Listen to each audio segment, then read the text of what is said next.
Hello everyone, welcome to crystal IQ knowledge. इस video में हम स्टार्ट करेंगे क्लास 8 हिस्ट्री का chapter first, how when and where.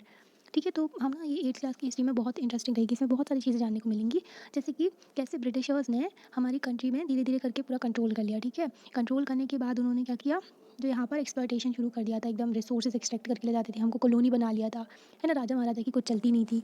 और फिर फ्रीडम स्ट्रगल मूवमेंट स्टार्ट हुआ था, महात्मा गांधी आए थे साउथ अफ्रीका से, है ना। तो सारी चीज़ें जानेंगे हम इसमें। तो यहाँ पर देखते हैं हाउ इंपॉर्टेंट आर डेट्स। तो डेट्स क्यों इंपॉर्टेंट है, इतनी क्या इंपॉर्टेंट है डेट्स के बारे में देखते हैं हम। तो ना हिस्टोरियंस को देखो तो उनको तो बड़ा अच्छा लगता है डेट्स वगैरह के बारे में, बहुत ज़्यादा इंटरेस्टिंग लगती है उनको डेट्स। इन इसमें बहुत ज़्यादा डिबेट होती है डेट्स रिलेटेड, कि कब रूलर्स को ना, जो रूलर्स को जो गद्दी मिली उसको ताजपोशी की गई, और कब बैटल्स लड़ी गई। ठीक है, बैटल्स कब लड़ी गई, कब लड़ाई हुई, है ना। कॉमन सेंस अगर नोशन देखें हम हिस्ट्री में, तो डेट्स को अगर हम ना, जो डेट्स होती हैं एकदम ना रिलेटेड होती हैं बहुत ज़्यादा। You may have heard people से आई फाइंड हिस्ट्री बोरिंग। तो हमने सुना है कि जो पीपल कहते हैं कि हाँ हिस्ट्री तो बहुत बोरिंग है, सारी ना डेट्स ही याद करनी पड़ती है। आप लोग भी ऐसे ही सोचते होगे कि हिस्ट्री ना बहुत बोरिंग होती है और डेट्स ही याद करनी पड़ती है। बताओ, पर हिस्ट्री तो बहुत इंटरेस्टिंग होती है। डेट नहीं होती है हिस्ट्री में, बहुत सारी चीज़ होती है, हर चीज़ की एक हिस्ट्री होती है। और हमारे देश के बारे में हम ना जाने, ऐसी कैसी बात हो गई, है ना। तो हिस्ट्री बोरिंग नहीं होती है। History certainly about changes. History क्या है, चेंजेस है कि ओवर टाइम में हो रहे हैं। ठीक है, ये हम फाइंड करते हैं कि पहले क्या था, ठीक है, पास्ट में क्या था और अब कैसे चेंज हो गई है। देखो, पहले की सोसाइटी कैसी थी और अब कैसी सोसाइटी हो गई है हमारे यहाँ, है ना। तो वो हम देखते हैं कि इंटरनेट कितना ज़्यादा हम लोग चला रहे हैं। पहले तो फ़ोन भी नहीं हुआ करते थे, है ना। तो टाइम के साथ साथ कितनी सारी चीज़ें बदल गई हैं, तो ये देखते हैं। बिफोर एंड आफ्टर देखते हैं हम, प्रेजेंट को ना, प्रेजेंट को, और जो we refer to the time we talk, हम पहले क्या था, प्रेजेंट जो अभी है हम, तो इसके पहले क्या था और इसके बाद में, मतलब इसके बाद में क्या हुआ, है ना। बिफोर एंड आफ्टर देखते हैं हम, कि इस टाइम से, कि पहले कैसा हुआ करता था टाइम, है ना। पहले राजा महाराजा हुआ करते थे, अब हमारे यहाँ डेमोक्रेसी है ना। Living in the world do not always ask historical question. तो ज़्यादातर लोग ना हिस्टोरिकल क्वेश्चन पूछते ही नहीं है, क्यूरियस ही नहीं रहते कि कब शुरू हुआ होगा, कैसे हुआ होगा, है ना। हम हर चीज़ को ग्रांटेड ले लेते हैं कि ये तो होता ही रहा है, होता ही आया है, ये तो मतलब है ही। जैसे कि टेलीफोन है या फिर कोई भी ट्रेन है, तो वो कब शुरू हुई, कभी कोई क्यूरियस रहता ही नहीं है, कोई जानना ही नहीं चाहता है ना। Moments of wonder when we are curious, तो ना हम जानना ही नहीं चाहते, हम क्वेश्चन ही नहीं पूछते हैं कि एक्चुअली हिस्टोरिकल चीज़ों के बारे में हमको जानने की कोशिश करनी चाहिए। जैसे कि कोई टी पी रहा है, तो हम रोड साइड देखते हैं कि कोई चाय पी रहा है, तो ये चाय ना कब शुरू किया होगा लोगों ने पीना, है ना। ये चाय कॉफ़ी तो ब्रिटिशर्स लेकर के आए थे हमारे यहाँ, है ना। यहाँ पर वो लोग ब्रिटिशर्स ने इंट्रोड्यूस की थी टी और कॉफ़ी, मतलब कि कॉफ़ी तो यमन से एक आया था ट्रेडर, उसने लेके आई थी।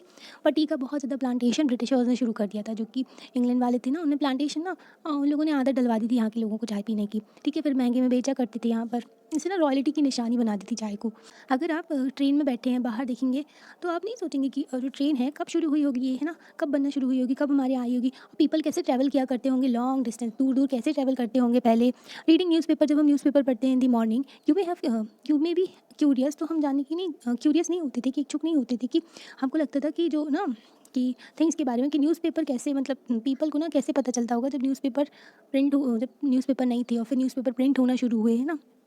तो कई सारे क्वेश्चन हैं, सारी हर चीज़ की ना एक हिस्ट्री होती है, पर लोग जानने ही नहीं चाहते। यहाँ पर ना एक पिक्चर दी गई है, जो ब्रिटिशर्स के जो पेंटर्स हुआ करते थे, जो उनके आर्टिस्ट हुआ करते थे, वो उनकी सुपीरियरिटी को दिखाते थे। यहाँ पर देखो, ये ना, जो ये शास्त्र दे रहे हैं, ठीक है, ब्रिटानिया को, ब्राह्मण्स। देखो ब्रिटिशर्स ना सबॉर्डिनेट दिखा रहे हैं इंडियन को। तो यहाँ पर ना रेनिल ने बनाई है ये। रॉबर्ट क्लाइव वही इंसान था जिसने बैटल ऑफ प्लासी और बैटल ऑफ बक्सर के बाद में जो है दीवानी राइट्स ले लिए थे इंडिया में। वह शुरू किया था, कहते हैं 1757 से लेकर के 1857 तक, जब तक ना फिर विद्रोह हुआ था, तो रिवेलियन हुआ था ना 1857 में। फर्स्ट वॉर ऑफ इंडिपेंडेंस कहते हैं इसको, बीडी सरवारकर ने बोला था ये। तो इसके बीच में ना ब्रिटिशर्स का ये जो कंपनी रूल कर रही थी, ठीक है। तो फिर उसके बाद में डायरेक्टली जो क्राउन का रूल आ गया था, मतलब कि जो ब्रिटिशर्स जो पार्लियामेंट थी उनकी, उनका कंट्रोल आ गया था यहाँ पर। तो रेनिल जो है, तो रॉबर्ट क्लाइव ने ना बोला था इसको कि ऐसा मैप बनाए हिंदुस्तान का, ठीक है। वो बहुत इंथुसियास्टिक था, बहुत ज़्यादा एनर्जेटिक था, वो ब्रिटिश कॉन्क्वेस्ट ऑफ इंडिया। वो चाहता था कि जो ब्रिटिश है ना, सपोर्ट करता था कि ब्रिटिश है जीत लें इंडिया को पूरी तरीके से। तो Rennell saw preparation as a map of essential to the process of domination. ये डोमिनेशन दिखाता था ब्रिटिशर्स की। The picture here try to suggest that the Indians willing to give over their ancient text, ठीक है, जो कि ना ब्रिटेनिया को दे रहे हैं, वो अपने इंडियंस जो है अपने एंशियन टेक्स्ट दे रहे हैं, ठीक है। तो ये सिंबलाइज करता है ब्रिटिश की पावर को दिखाते हैं। As we asking her to become the protector of Indian culture. Destroyer थे, प्रोटेक्टर तो नहीं थे। इस तरीके से ना कोई भी पिक्चर होती थी जो ब्रिटिश की आर्टिस्ट बनाया करते थे, वो इंडिया की ना जो ऐसे सबॉर्डिनेट इमेज दिखाया करते थे, अपने आप को सुपीरियर बताते थे। All such historical question refers us back to notions of time. अब देखो, हर चीज़ ना टाइम से रिलेटेड है, पर जो टाइम है प्रिसाइसली किसी चीज़ का हम टाइम मेंशन नहीं कर सकते कि इस दिन से सबने चाय पीना शुरू कर दी, तो ऐसा नहीं होता है, ठीक है। तो ना ये एक्चुअली इनकरेक्ट होगा कि प्रिसाइज कर दें हम किसी डेट को ऐसे। तो ना प्रोसेस होती है टाइम पीरियड ना, ये धीरे धीरे शुरू हुआ, जैसे कि पीपल ने इंडिया में चाय पीनी धीरे धीरे करके शुरू की होगी, एक दिन में तो होगा नहीं, है ना। दे डेवलप टेस्ट उनका बना होगा इस तरीके से। There can be no one clear date for a process such as this, तो कोई क्लियर डेट नहीं हो सकती इस प्रोसेस की। ये एक पूरा टाइम पीरियड चला कि इसके बाद से लोगों ने चाय पीना शुरू कर दी, ठीक है। Similarly we can not fix, single date नहीं फिक्स कर सकती कि हम कि ब्रिटिश का रूल यहाँ पर इस्टेब्लिश हो गया। उन्होंने धीरे धीरे कंट्रोल कर लिया था पूरे हमारे सब कॉन्टिनेंट में, है ना। नेशनल मूवमेंट कब स्टार्ट हुआ, तो नेशनल मूवमेंट भी धीरे धीरे स्टार्ट हुआ, ऐसा नहीं हुआ एक दिन में हो गया, ठीक है। तो ये ना जैसे कि इकोनॉमी को उन्होंने ड्रेन करना शुरू किया था, तो इकोनॉमी में भी कई सारे चेंजेस आए, सोसाइटी में चेंजेस आए, तो धीरे धीरे करके आए। और ये सारी थिंग्स है ना, ये सारी थिंग्स इस स्ट्रेच ऑफ टाइम तो कुछ टाइम लगा, एकदम से सारी चीज़ें नहीं हो गई, ठीक है। तो हम अप्रॉक्सीमेट एक पीरियड बता सकते हैं कि ये पर्टिकुलर चेंजेस देखने को मिल रहे थे हमको। फिर भी हम जो हिस्ट्री को एसोसिएट करते हैं, रिलेट करते हैं डेट से, क्यों एसोसिएशन जो है उसका एक रीज़न है कि हम हिस्ट्री को रिलेट करते हैं कि डेट जो है ये डेट है जो इंपॉर्टेंट है। हिस्ट्री को फिर भी हम डेट से रिलेट करते हैं, ठीक है। देयर वाज अ टाइम, तो एक टाइम था जब हिस्ट्री में ना अकाउंट होते थे बिग बैटल्स, जो बिग बिग इवेंट हुआ करते थे, जैसे कि लड़ाइयाँ लड़ी गई, है ना। इट वॉज अबाउट रूलर्स के बारे में होता था, उसकी पॉलिसीज़ के बारे में होता था। हिस्टोरियंस लिखते थे कि किस टाइम पर जो किंग का जो ताजपोशी हुई, वो राजा बना, है ना। किस टाइम पर उसकी शादी हुई, किस टाइम पर उसको बच्चा हुआ, और द ईयर ही फॉट, जब उसने लड़ाई की वॉर में, है ना, द ईयर ही डाइड, तो ये सारी चीज़ें लिखी जाती थी। And the year the next ruler, फिर दूसरा रूलर आया, तो ये सारी चीज़ें डेट से रिलेट करते थे, है ना। For even such these, specific date mention की जाती है इन हिस्ट्री सच दीज, तो डिबेट होते हैं इसमें भी बहुत ज़्यादा इंपॉर्टेंट डेट्स में जो कंटिन्यू है ये भी इंपॉर्टेंट है ना, बहुत ज़्यादा डिबेट होते हैं डेट से related. As you have seen in the history text book of the past 2 years, अब हिस्टोरियंस ना और भी चीज़ें लिखने लगे थे, जैसे कि दे लुक हाउ पीपल, तो पीपल कैसे अपना जीवन यापन करते थे, किस तरीके से रहा करते थे, क्या वो जो ना एग्रीकल्चर करके जो भी प्रोड्यूस करते थे और क्या खाते थे। हाउ सिटीज़, किस तरीके से सिटीज़ डेवलप हो गई थी, एंड मार्केट भी डेवलप हो गई थी, किस तरीके से किंगडम बन गए थे, एंड न्यू आइडियाज स्प्रेड हो रहे थे। How cultures and society change हो रही थी। विच स्टेट कौन सी डेट, ये देखो ये चाय का एडवर्टीजमेंट दिया है, रॉयल्टी से कनेक्ट कर देते थे चाय को एकदम, है ना। तो एडवर्टीजमेंट भी बहुत अट्रैक्ट करता है पीपल को। यहाँ पर विच डेट, तो किस डेट के बारे में पूछा गया है। वह what criteria do the which choose, तो मतलब हम किस तरह क्राइटेरिया से चूज़ करेंगे कि ये डेट जो है इंपॉर्टेंट है।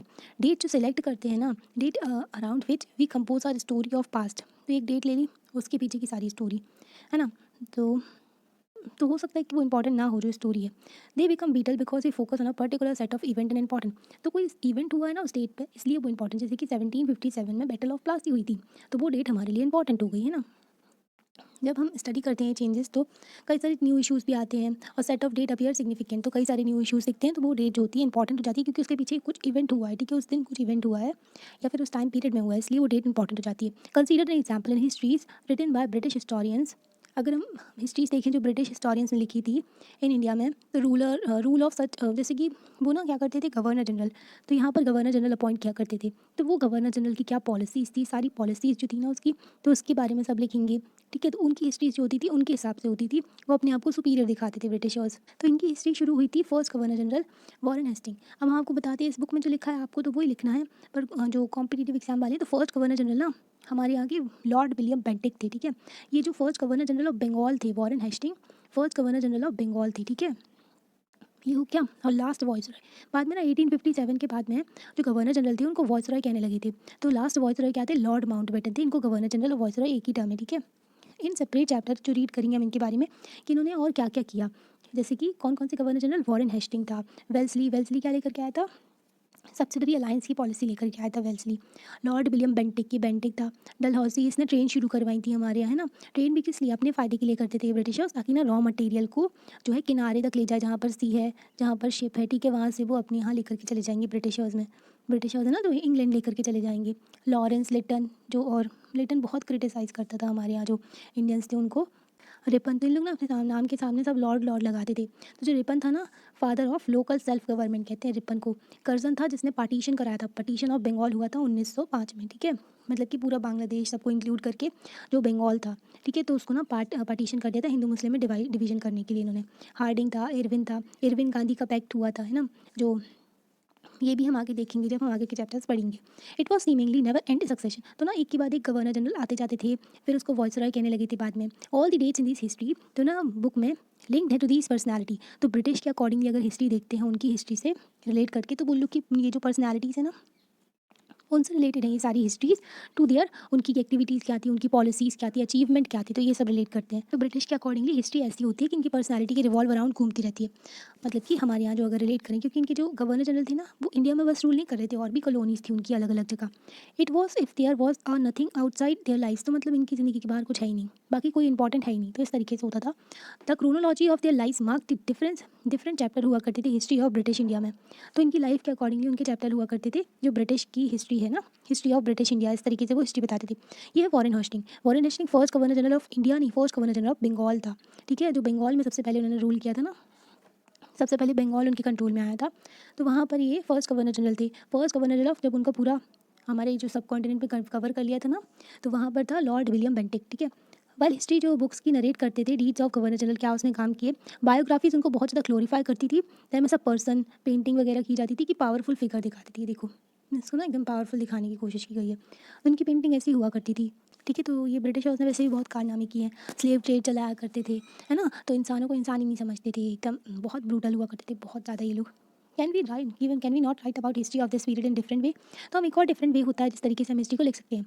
ठीक है, how do we focus on this activities of different groups, दूसरे जो ग्रुप्स हैं उनकी एक्टिविटीज़ पे कैसे फोकस करें, जो डिफरेंट क्लासेस है सोसाइटी में, with in the format of the history of governor general. तो गवर्नर जनरल की अगर आप हिस्ट्री देखोगे ये ब्रिटिश के अकॉर्डिंगली, तो बाकी सबको तो कोई इंपॉर्टेंस है ही नहीं, जो अलग क्लास है, जो डिफरेंट ग्रुप्स हुआ करते थे इंडिया में। व्हेन वी राइट हिस्ट्री और story we divide it into the chapters, जब हम हिस्ट्री लिखते हैं, स्टोरी लिखते हैं, तो हम उसको चैप्टर्स में डिवाइड कर देते हैं। तो हम ऐसा क्यों करते हैं, ताकि हम ये चैप्टर्स को ना हम कोहेरेंस दे सकें। ठीक है, it is to tell the story in a way that makes some sense, तो इस तरीके से हम स्टोरी बताएं कि कुछ सेंस लगे और ये फॉलो भी की जाए।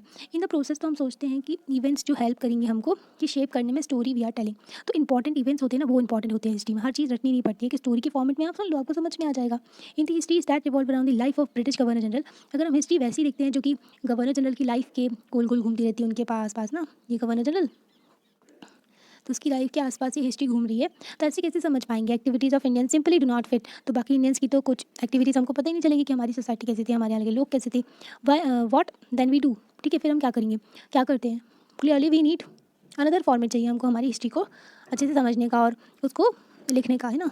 तो क्या होगा, जो पहले डेट इंपॉर्टेंट थी अब वो हमारे लिए इंपॉर्टेंट नहीं रही, न्यू सेट ऑफ डेट जो होंगी वो इंपॉर्टेंट हो जाएंगी अगर हमारे हिसाब से हम अपनी हिस्ट्री लिखते हैं अपने अपने देश की। तो अब हम पीरियडाइज कैसे करते हैं, जैसे कि जेम्स मिल एक स्कॉटिश इकोनॉमिस्ट था, एक स्कॉटलैंड है ना, स्कॉटलैंड यूके का है, ठीक है, पार्ट है यूके का। तो जेम्स मिल ना स्कॉटिश इकोनॉमिस्ट था, पॉलिटिकल फिलोसोफर था ये। इसने पब्लिश किया मैसिव 3 वॉल्यूम वर्क लिखा हिस्ट्री ऑफ ब्रिटिश इंडिया, तो ब्रिटिश इंडिया की हिस्ट्री के बारे में इसने लिखा।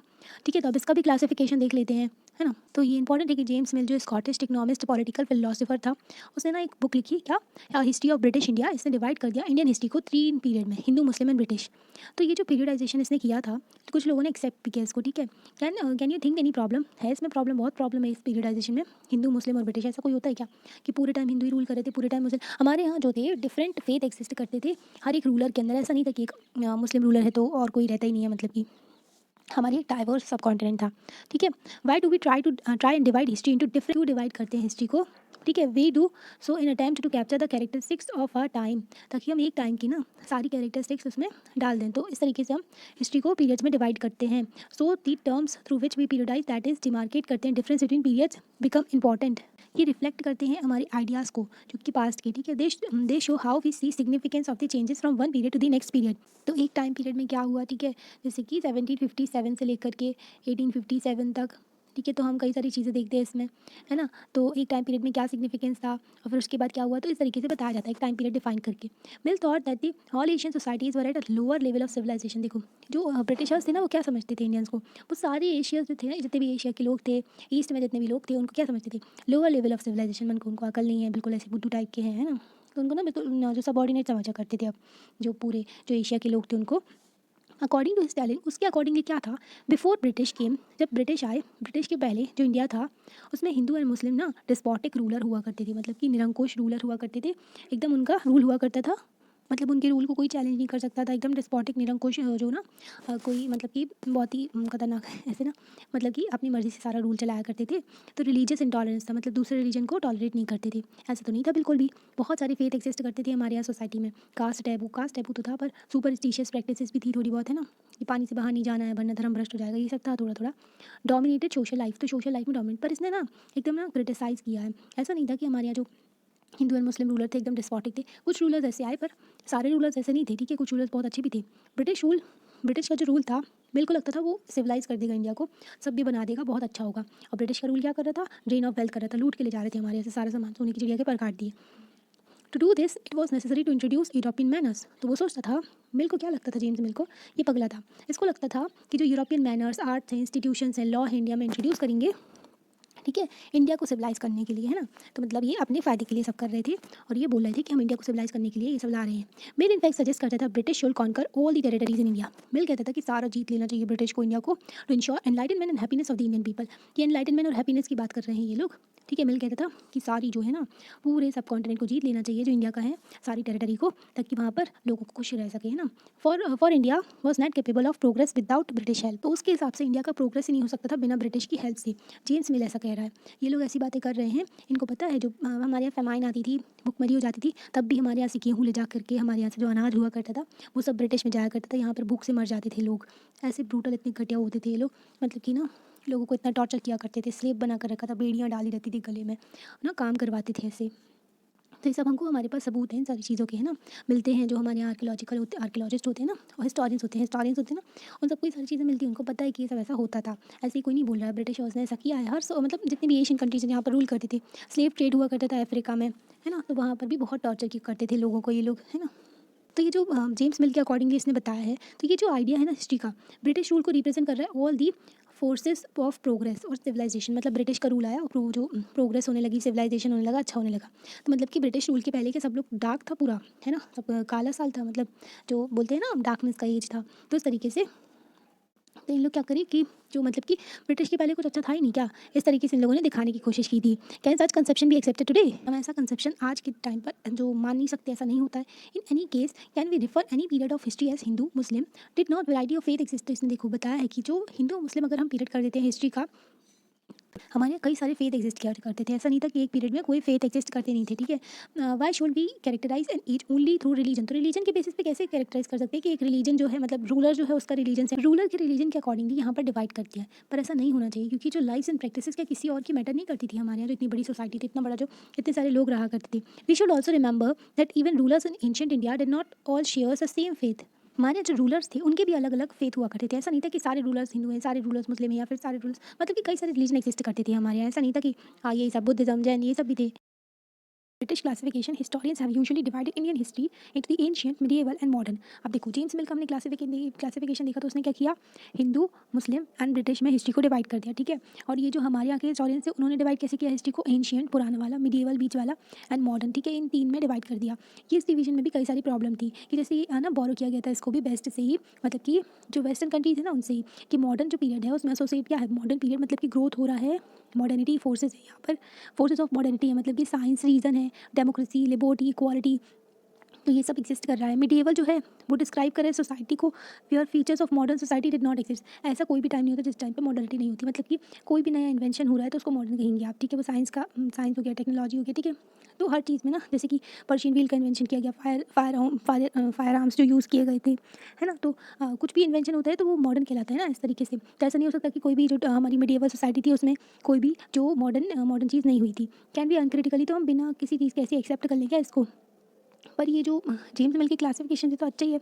जेम्स मिल ने तो हिंदू मुस्लिम रिलीजन के बेसिस पर डिवाइड किया था। As you will see in this book, हम इस बुक में देखेंगे कि जो ब्रिटिश रूल है वहाँ पर पीपल को ना तो इक्वालिटी थी, ना तो समानता थी, ना तो आज़ादी थी, ठीक है, ना ही फ्रीडम थी उनके पास में, ना लिबर्टी थी, nor was the period one of the economic growth. ना ही कोई इकोनॉमिक ग्रोथ और प्रोग्रेस हो रही थी हमारे यहाँ, कोई ये सब नहीं था, ना ही इक्वल राइट थी किसी के पास में। ये सब ना बेस्ट में मिल रहा था लोगों को, वो लोग स्ट्रगल कर रहे थे इसके लिए, फाइट कर रहे थे कि हमको इक्वालिटी चाहिए, फ्रीडम चाहिए, लिबर्टी चाहिए, है ना। पर हमारे ऐसा कुछ भी नहीं था। तो हिस्टोरियंस क्या कहते हैं कि मॉडर्न की जगह इसको कॉलोनियल पीरियड कहते हैं, कि जब ब्रिटिश हमारे यहाँ रूल किए थे तो वो कॉलोनियल पीरियड है। तो कॉलोनियल क्या होता है, ठीक है, इस बुक में हम देखेंगे कि जैसे कि रीड करेंगे और भी, कि जो ब्रिटिश आए थे ना वो कॉन्कर करने आए थे, कंट्री को जीतने आए थे, अनस्टैब्लिश करा उन्होंने अपना रूल, एंड सब्जुगेट किया, सप्रेस किया, ठीक है। दबाना होता है, लोकल जो राजा महाराजा थे, नवाब थे, उनको सप्रेस किया। हम इस बुक में देखेंगे कि दे स्टैब्लिश्ड, कंट्रोल किया उन्होंने इकोनॉमी को, ठीक है, इकोनॉमी पूरा ट्रेड वगैरह सब कंट्रोल कर लिया, ठीक है। अपने खुद के कॉइन्स जो है मिंट करने लगे, है ना, बनाने लगे। और सोसाइटी को भी कंट्रोल करने की कोशिश की, कलेक्ट करने लगे थे रेवेन्यू, दीवानी राइट्स, मतलब कि जो बोलूँ ना, रेवेन्यू वगैरह भी कलेक्ट करने लगे थे, ठीक है। ताकि अपने एक्सपेंस मीट कर लें। अब उनको क्या कर रहा था, यहीं से पैसे लेके यहीं पे लोगों को खरीद लेते थे, मतलब कि यहीं से सामान वामान सब खरीद लेते थे। अब उनको गोल्ड सिल्वर ये सब नहीं देना पड़ता था जो पहले दिया करते थे, तो उनको पहले घाटा होता था, अब ना फ़ायदा होने लगा। वो क्या करते थे, वो लोग ना गुड्स को खरीदा करते थे, सस्ते प्राइसेस में, लो प्राइसेस में लेते थे एंड प्रोडक्ट प्रोड्यूस करते थे क्रॉप्स को, दे नीडेड, मतलब कि लोगों से मजदूरी करवाते थे, उनसे क्रॉप जो है ना प्रोड्यूस करवाते थे जो उनको चाहिए है, ठीक है। And you will understand changes came about as the consequences. फिर इसकी वजह से क्या कॉन्सिक्वेंसेज रहे ये भी हम देखेंगे कि पीसेंट कितना सफ़र कर रहे थे, है ना। जो इंडिगो फार्मिंग हो रही थी उसकी वजह से भी जो मतलब भुखमरी भी हमारे यहाँ इसलिए आ रही थी क्योंकि अंग्रेज़ों की पॉलिसीज़ बहुत ख़राब थी। You will also come to know about the changes British rule, जो ना ब्रिटिश रूल चेंजेस भी लेके आया हमारे वैल्यूज़ में, टेस्ट में भी चेंजेस लेके आया, कस्टम्स एंड प्रैक्टिसेस, हर चीज़ में चेंजेस आए थे जो ब्रिटिश रूल की वजह से, है ना। When the subjugation of one country by another, ये डेफिनेशन है कोलोनाइजेशन की, ये इंपॉर्टेंट है, याद रखना, ठीक है। मतलब कि एक कंट्री दूसरी कंट्री को सब्जुगेट करिए, सप्रेस करिए, ठीक है। किस तरीके से, जैसे कि ना इसकी वजह से क्या होता है, political, economic, social, cultural changes होते हैं। जब एक कंट्री दूसरी कंट्री को ना सब्जुगेट करती है तो पॉलिटिकल, इकोनॉमिक, सोशल, कल्चरल ना ये सब चेंजेस होते हैं, तो उसको बोलते हैं कोलोनाइजेशन। कोलोनाइजेशन, कॉलोनी बना लिया, ठीक है। जैसे एक कंट्री ने दूसरी कंट्री को कॉलोनी बना लिया, अब उससे ना सारा रॉ मटेरियल ले जाएंगी, वहाँ पे ना कुछ भला नहीं करेंगे, वहाँ पे सिर्फ अपना फ़ायदा देखेंगे वो लोग, और वहाँ के लोगों को भी ऐसे ही समझते हैं और वहाँ से सारा सामान लेकर के जाते हैं और अपनी कंट्री का डेवलपमेंट करते हैं। You will however find that all the classes and groups did not experience these changes. सारे क्लासेस एंड ग्रुप्स ने ये चेंजेस नहीं किया था क्योंकि हमारी सोसाइटी बहुत डिवाइडेड थी, जो ना कुछ अमीर थे कुछ गरीब थे, है ना। तो इस तरीके से तो हर किसी के ऊपर ना अलग अलग इसका इम्पैक्ट पहुंचा था। दिस इज़ वाई, इसलिए ना हम इसको पास्ट कहते हैं, मतलब कि ना जो प्लूरल है एस लगा हुआ है इसमें क्योंकि अलग अलग पास्ट है हर किसी का। हाउ डू वी नो, हम कैसे जाने, ठीक है। What sources do historians use in writing about the 250, मतलब 250 ईयर्स अगो की हिस्ट्री लिख रहे हैं, 250 साल की हिस्ट्री लिख रहे हैं वो हिस्टोरियंस, मतलब कि जो लिख रहे हैं जो हिस्ट्री लिख रहे हैं, तो मतलब क्या सोर्सेज वो यूज़ करते होंगे कि वो इतनी पुरानी हिस्ट्री लिख रहे हैं। तो वही देखेंगे हम क्या क्या सोर्सेज हो सकते हैं, जैसे कि न्यूज़पेपर हो गया, है ना, ब्रिटिश के ऑफिशियल रिकॉर्ड हो गए और लोगों की डायरीज हो गई, तो इससे ही पता चलता है। Administration process record produces record, ठीक है, एडमिनिस्ट्रेशन होता था तो उससे रिकॉर्ड्स भी निकल के आते थे। One of the important source जो था official record of British administration, तो जो ऑफिशियल रिकॉर्ड हुआ करते थे ब्रिटिश एडमिनिस्ट्रेशन की वो बहुत इंपॉर्टेंट थे। ब्रिटिश को लगता था कि हर चीज़ ना मतलब लिखना चाहिए, वो लिखना ना बहुत इंपॉर्टेंट होता है। अभी भी आप लिख करके पढ़ाई करते हो तो ना मतलब आप सारे सेंसेस यूज़ करते हो तो उससे क्या होता है, आपको याद रहती है वो चीज़। अगर आप लिखोगे, बोलोगे, ठीक है, सुनोगे तो सारी चीज़ें आपको याद रहती हैं। तो वो भी ना लिखा करते थे, लिखना उनके लिए बहुत इंपॉर्टेंट था। एवरी इंस्ट्रक्शन, हर प्लान हो गया, पॉलिसी हो गया, डिसीजन हो गया, एग्रीमेंट, इन्वेस्टिगेशन, वो क्लियरली लिखा करते थे। वंस जब ये हो जाता था तो इसको प्रॉपरली ना स्टडी किया करते थे कि ये प्लान है, पॉलिसी है, और उसके ऊपर डिबेट भी करते थे, बहस करते थे कि ना क्या क्या जो इशूज़ आ रहे हैं उसमें। दिस कन्विक्शन था ये प्रोड्यूस करता था एडमिनिस्ट्रेटिव कल्चर्स ऑफ मेमोज। तो मेमोज होती थी, नोटिंग्स होती थी, रिपोर्ट होती थी। इससे क्या होता था, जो प्लान पॉलिसीज मतलब कि एक डॉक्यूमेंट है उसी को बोले, ठीक है। तो ये हो गया। तो ना ये होता था कि एक रिकॉर्ड मिल जाता था ब्रिटिश एडमिनिस्ट्रेशन का। British also felt all important document, जितने भी इंपॉर्टेंट डॉक्यूमेंट हैं, लेटर्स हैं, उनको ना प्रिजर्व करके भी रखना ज़रूरी है। सो ये लोग क्या करते थे, रिकॉर्ड रूम बनाया था इन्होंने एक, तो वहाँ पर सारी चीज़ें रखा करते थे, सारे जो अपने ना पेजेस वगैरह जितनी भी डॉक्यूमेंट्स हैं वहाँ पर रखा करते थे। Attach to all administrative institution.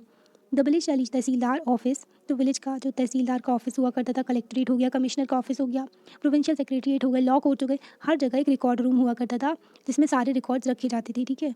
अब इस स्पेशलाइज ना इंस्टीट्यूशन भी सेटअप किए गए थे, जैसे कि अर्चाइव्स हो गया, अर्चाइव्स यहाँ पर पुरानी चीज़ रखी जाती है, म्यूजियम्स हो गए, है ना। तो ये भी इस्टेब्लिश किए थे उन्होंने ताकि प्रिजर्व कर सके इंपॉर्टेंट रिकॉर्ड्स को। Letters and memos that move from one branch to another, ना sorry, one branch of administration to another move किया करते थे, जो लेटर्स मेमो है एक जगह से दूसरी जगह भेजे जाते थे in the early years 19th century में। तो हम ना उसको अभी भी रीड कर सकते हैं और चाइज में हमको मिल जाते हैं, ठीक है। तो यही बताया गया यहाँ पर, ये हिस्टोरियंस जो है ना इनको देख करके हिस्ट्री का पता लगाते थे। You can also study the notes, reports, district official की भी नोट्स हुआ करते थे, रिपोर्ट्स होते थे, प्रिपेयर किए जाते थे, और इंस्ट्रक्शन भी होते थे, डायरेक्टिव्स होते थे that were sent by officials at the top to the provinces, provincial administration, मतलब टॉप से क्या जो टॉप ऑफिशियल है उनसे क्या ऑर्डर आ रहा है जो प्रोविंशियल एडमिनिस्ट्रेशन को, तो इन सब का भी रिकॉर्ड होता था। In early years of the 19th century ये जो डॉक्यूमेंट थे उनको केयरफुली कॉपी किया जाता था। शुरू शुरू में क्या हो रहा था, इनको केयरफुली कॉपी किया जाता था एंड ब्यूटीफुली ना जो कैलीग्राफी की तरीके जो ना सुंदर सुंदर राइटिंग में लिखा करते थे। ये जो डॉक्यूमेंट हुआ करते थे, कैलीग्राफी क्या होती है, ब्यूटीफुल जो ना, हाँ ब्यूटीफुल राइटिंग होती है, art of beautiful writing. By the middle of the 19th century with the spread of printing, जो स्प्रेड हो गई थी, प्रिंटिंग प्रेस ना स्प्रेड हो गई थी, तो फिर क्या हुआ, मल्टीपल कॉपीज़ भी होने लगी इस रिकॉर्ड्स की, प्रिंट करने लगी इसको और हर गवर्नमेंट डिपार्टमेंट में भी पहुंचाने लगी थी, ठीक है। यहाँ पर देखो नेशनल आर्काइव्स ऑफ इंडिया, ये ना सेटअप किया गया था 1920s में। तो यहाँ पर इंपॉर्टेंट डॉक्यूमेंट्स रखे जाते थे। When New Delhi was build, जब न्यू दिल्ली बनाया गया था तो वहाँ पर national museum, national archives are both located to the viceregal palace में। द लोकेशन ना इंपॉर्टेंट थी इस इंस्टीट्यूशन की ब्रिटिश की इमेजिनेशन में, है ना। तो यहाँ पर ना एक रिपोर्ट दी हुई है, report to the home department दिया हुआ है ये, तो ये भी एक सोर्स है जिससे हमको पता चलता है। इसमें क्या बताया, 1946 में colonial government in India was trying to put down mutiny that broke out, मतलब कि विद्रोह जो हुआ था 1946 में इंडियन नेवी ने किया था, रॉयल इंडियन नेवी ने। तो यहाँ पर ना जो रिपोर्ट हुई थी तो वो भी यहाँ पर एक सोर्स होता है कि हाँ यहाँ ऐसा ऐसा हुआ था, ठीक है। सर्वे वगैरह क्या करते थे ये लोग। The practice of serving also become common under the colonial administration, even census इनसे इन्हें नहीं शुरू किया था, फिर हम इनको करते आ रहे हैं। सेंसस अपनी पॉपुलेशन के बारे में हमको पता चलता है सारी चीज़ें, है ना, तो सेंसस हमारे यहाँ चलता है अभी भी। The practice of serving also ना कॉमन था, इंपॉर्टेंट था कॉलोनियल एडमिनिस्ट्रेशन में। द ब्रिटिश बिलीव करते थे कि जो कंट्री है ना उसको प्रॉपर्ली हमको जानना पड़ेगा बिफोर इट कुल बी इफेक्टिवली एडमिनिस्टर्ड। तो ऐसा नहीं होता है कि हाँ ना पानी पता ही नहीं कितना गहरा है और कूद जाए, तो ना ये लोग पहले पूरे तरीके से हमारी कंट्री को समझा, इन्होंने धीरे धीरे करके यहाँ के ना फ्लोरा फौना जितनी प्लांट एनिमल थे उनके बारे में भी समझा, और फिर उसके बाद में यहाँ पर ना और अच्छे से रूल करने की कोशिश की उन्होंने, कि लोगों को कंट्रोल करने की, जाना उन लोगों ने लोगों कैसे हैं यहाँ के, इनका बिहेवियर कैसा है, ठीक है, काम क्या करते हैं, क्या पढ़ते हैं। उन्होंने एजुकेशन सिस्टम को बर्बाद किया सबसे पहले, क्योंकि एजुकेशन ही ना नींव होती है किसी भी कंट्री की। एजुकेशन को बर्बाद किया उन्होंने ताकि कंट्री को बर्बाद कर सके, है ना। तो कॉलोनियल एडमिनिस्ट्रेशन फैला दिया, मतलब कि फिर उसके बाद में ना कमर्शलाइजेशन कर दिया, मतलब कि अब गरीब लोग जो थे वो एजुकेशन नहीं ले सकते थे, है ना, क्योंकि जो ब्रिटिश हाउस वाली एजुकेशन होने लगी थी, जो स्कूल में जाने लगे थे, जो आज चलता है ना स्कूल में जाके, वही।